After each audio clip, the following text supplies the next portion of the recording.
इमरान मानून लगातार इस वक्त न्यूज कॉन्फ्रेंस कर रहे हैं। समरी सदर मुमलिकत को अरसाल की गई वजीर आजम हाउस की तरफ से, जिसमें कहा गया कि सोमवार को इजलास जो है वो कॉल किया जाए 26 तारीख को। उस पर अमल दरामद नहीं हो सका और सदर साहब इजलास बुलाने से गुरेजा हैं, अपनी आईनी जिम्मेदारी निभाने से गुरेजा हैं। और देखिए, आइन के अंदर यह बात दर्ज है कि आप इजलास नहीं बुलाएंगे तो जब 21 दिन पूरे हो जाएंगे इलेक्शन को, तो उस दिन तो इजलास ऑटोमेटिकली स्पीकर कॉल कर लेगा, क्योंकि आइन के अंदर दर्ज है कि 21वें रोज कौमी असेंबली का इजलास बुलाया जाना है और वो 29 तारीख बनती है। और जब आप 29 तारीख को देखेंगे कि इंशाअल्लाह ताला इजलास होगा, हम तमाम मेंबरान कौमी असेंबली के नोटिफिकेशन हो चुके, रिजर्व सीट पे खवातीन के नोटिफिकेशन हो चुके, माइनॉरिटीज़ की सीट्स पे माइनॉरिटी मेंबरान के नोटिफिकेशन हो चुके। तो सदर साहब सिर्फ और सिर्फ जमहूरियत को नुकसान पहुंचाने के लिए वो पीटीआई के वर्कर बने हुए हैं। वो गौहर खान से मुलाकातें करते हैं, वो पीटीआई के अरकान को ऐवान सदर बुलाते हैं और ऐवान सदर इस वक्त साजिशों का एक गढ़ बना हुआ है। यानी जब दिल करता है तो कहते हैं मैंने जेल में मुलाकात करनी इससे, जब दिल करता है रियासत मुखालिफ बयानियों को परवान चढ़ाते हैं और चढ़ाते रहे हैं।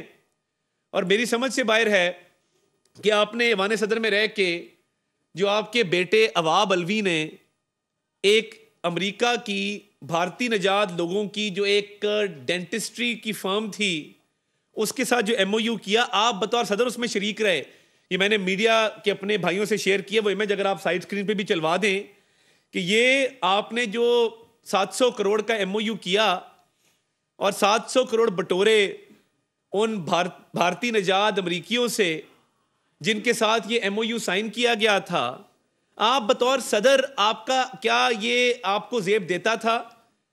क्या आपका जो मनसब है, आपका जो ओहदा है, ये इस बात की इजाजत देता है कि आप अपने बेटे के कारोबार को फरोग देने के लिए एक एमओयू साइन करवाएं? और वो निजी नौयत का एमओयू गवर्नर हाउस कराची में साइन हुआ। डॉक्टर अवाब अलवी जो खुद डेंटिस्ट हैं, वो 700 करोड़ का एक एमओयू करते हैं ब्रिंगिंग स्माइल्स के नाम से एक कंपनी के साथ, और आरिफ अलवी बतौर सदर मुमलिकत उस एमओयू की दस्तखत करने वाली जो साइनिंग सेरेमनी थी उसमें मौजूद थे। आपने अपने ओहदे का गलत इस्तेमाल किया, आपने अपने इख्तियारात का नाजायज इस्तेमाल किया, अपने बेटे को मुनाफा पहुंचाने के लिए गवर्नर हाउस में एक एमओयू साइनिंग सेरेमनी रखी। वो एमओयू किसी मोटरवे का नहीं था, किसी पावर प्रोजेक्ट का नहीं था, पाकिस्तान में इन्वेस्टमेंट लाने का नहीं था। वो एमओयू अपने बेटे की कंपनी का किसी और कंपनी के साथ था जिसमें भारतीय निजात अमरीकी मौजूद हैं और 700 करोड़ रुपए इनके बेटे ने कमाने थे। तो आरिफ अलवी साहब ने बतौर सदर मुमलिकत वहां पे उनकी मौजूदगी आप देख सकते हैं, वो तस्वीर है मौजूद है, गवर्नर हाउस का रिकॉर्ड मौजूद है कि वहां पे वो मौजूद थे। खुद आप करप्शन करें 700 करोड़ की और जमहूरियत को डीरेल करने की कोशिश करें। हम तो डेमोक्रेटिक कंसोलिडेशन की तरफ जा रहे हैं। हम तो चाहते हैं कि जमहूरियत इस मुल्क में मुस्तहकम हो, इस मुल्क की मईशत को इस्तेहकाम जो है वो मिले और इस मुल्क में इन्वेस्टमेंट आए, गुर्बत कम हो, बेरोजगारी कम हो। और सदर साहब वहाँ बैठे साजिशें कर रहे हैं, और ना सिर्फ साजिशें कर रहे हैं बल्कि डे वन से जब भी उनको मौका मिला है, कोई अहम अपॉइंटमेंट्स का मामला हो, वो उठ के भाग के जो है वो जमान पार्क जाते हैं। कोई और मामला हो तो वो कहते हैं मैंने जेल में मुलाकात करनी है। और ये देखिए, इनके असासे आप चेक कर सकते हैं। मैंने जो एफबीआर से डेटा हासिल किया है, सदर साहब के जो कुल असासे हैं, अगर आप उनकी मालियत चेक करें तो मुझे हैरानगी होती है कि आपका डीएचए में क्लिफ्टन में प्रॉपर्टी है कराची के अंदर, आपकी जो कुल असासे आपने डिक्लेयर किए हैं वो 4 करोड़ 36 लाख रुपए आपने डिक्लेयर किए हुए हैं, जबकि मार्केट वैल्यू 14 करोड़ से भी तजावज़ कर चुकी है, 14 करोड़ से ऊपर की वैल्यू है।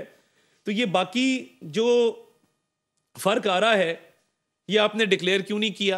आपके असासा जात के अंदर अनोमलीज मौजूद हैं। फिर इन्होंने ऐवान सदर के अंदर एक आदिल अंसारी नामी आदमी मीडिया कोऑर्डिनेटर रखा, जो एक सियासी जमात का रुकन है और जो रियासत मुखालिफ बयानियाँ बनाता रहा है। और इन्होंने फ़लस्तीन के मामले पे सदर मुमलिकत, सदर पाकिस्तान ने जो हमने 2 स्टेट थियोरी जिसको हम सपोर्ट करते हैं कि फ़लस्तीनियों का एक अलहदा और ख़ुद मुख्तार एक खित्ता हो, उस हवाले से भी इन्होंने सोशल मीडिया पे कैंपेन चलवाई और उस नज़रिए को सपोर्ट नहीं किया। और मैं ये समझता हूं कि जब आप फ़लस्तीन के मामले पे आपने पाकिस्तान को शर्मिंदा किया, आपने पूरी इस्लामी दुनिया को शर्मिंदा किया, बतौर सदर के आपको ज़ेब देता था कि आप इस तरह का काम करते कि फ़लस्तीन के मामले के ऊपर आप फ़लस्तीनियों के हक में बात करने की बजाय फ़लस्तीनियों के ख़िलाफ़ चल पड़े। आपने फ़लस्तीन मुखालिफ बयानिया चलाया। बेटा आपका करप्शन करे, ओहदे का नाजायज़ इस्तेमाल आप करें, अपने बेटे की इन्वेस्टमेंट बढ़वाने के लिए सरकारी वसाइल का इस्तेमाल करें, भारतीय निजात अमरीकियों के साथ MOU साइन करें और उसके बाद आप कहें कि जी मैंने कौमी असम्बली का इजलास नहीं बुलाना। जमहूरियत चलेगी इंशाअल्लाह ताला, जमहूरियत मुस्तहकम होगी, मईशत भी मुस्तहकम होगी इस मुल्क में, गरीब अवाम के मसाइल भी हल होंगे इंशाअल्लाह ताला। आप जो काम कर रहे हैं, आप तो प्रोविजनल सदर हैं, आप तो एक केयर टेकर सदर के तौर पे बैठे हैं। आपकी तो मदद ख़त्म हुए भी महीने हो चुके हैं, सदर का इंतखाब आना है। मगर अफसोस की बात है कि आप एक सियासी कारकुन बन के रहे, एक सियासी जमात के रुकन बन के रहे, सदर के दफ्तर को, ऐवान सदर को बेतौकीर किया, उसको साजिशों का गढ़ बनाया। IMF को ख़त लिखने का मामला हो तो उसके दाने बाने सदर से मिलते हैं, जेलों में जाके मुलाकात करने का मामला हो, पैगाम रसानी का मामला हो, उसके ताने बाने ऐवान सदर से मिलते हैं, आपके बेटे की करप्शन हो उसके ताने बाने आपसे मिलते हैं, आप खुद मौजूद होते हैं, असासाजात का मामला हो उसके ताने बाने आपसे मिलते हैं।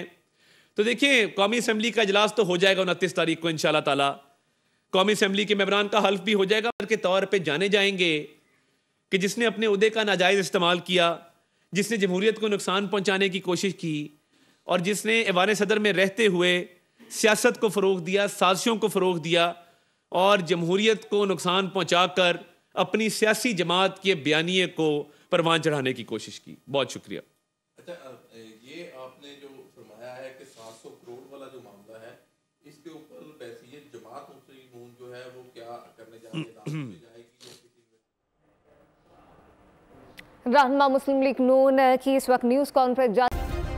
सब्सक्राइब करें और बेल दबाएं ताकि कोई खबर रह न जाए।